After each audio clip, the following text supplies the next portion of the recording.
Chapter 2. After these things, when the wrath of King Ahasuerus was appeased, he remembered Vashti, and what she had done, and what was decreed against her. Then said the king's servants that ministered unto him, Let there be fair young virgins sought for the king, and let the king appoint officers in all the provinces of his kingdom, that they may gather together all the fair young virgins unto Shushan the palace, to the house of the women, unto the custody of Hege the king's chamberlain, keeper of the women, and let their things for purification be given them, and let the maiden which pleaseth the king be queen instead of Vashti. And the thing pleased the king, and he did so. Now in Shushan the palace there was a certain Jew, whose name was Mordecai, the son of Yair, the son of Shimei, the son of Kish, a Benjamite, who had been carried away from Jerusalem with the captivity which had been carried away with Jeconiah king of Judah, whom Nebuchadnezzar the king of Babylon had carried away.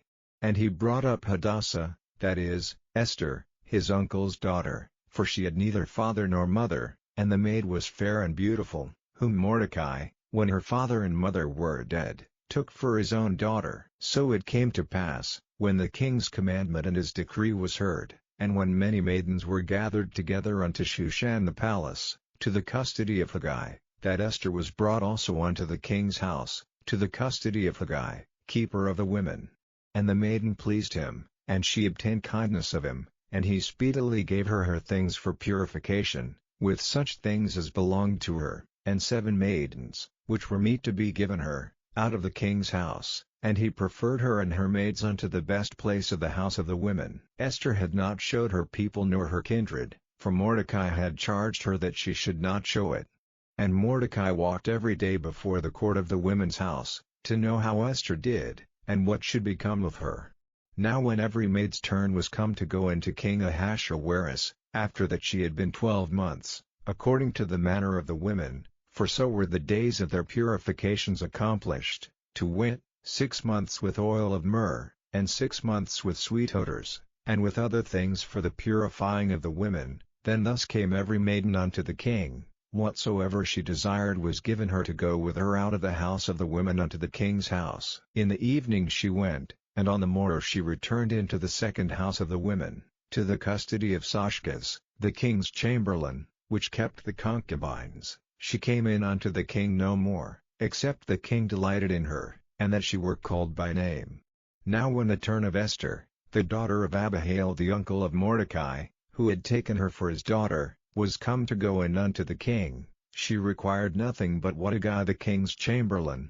the keeper of the women, appointed. And Esther obtained favor in the sight of all them that looked upon her. So Esther was taken unto King Ahasuerus into his house royal in the 10th month, which is the month Tebeth, in the 7th year of his reign. And the king loved Esther above all the women, and she obtained grace and favor in his sight more than all the virgins, so that he set the royal crown upon her head, and made her queen instead of Vashti. Then the king made a great feast unto all his princes and his servants, even Esther's feast, and he made a release to the provinces, and gave gifts, according to the state of the king. And when the virgins were gathered together the second time, then Mordecai sat in the king's gate. Esther had not yet showed her kindred nor her people, as Mordecai had charged her, for Esther did the commandment of Mordecai, like as when she was brought up with him. In those days, while Mordecai sat in the king's gate, 2 of the king's chamberlains, Bigthan and Teresh, of those which kept the door,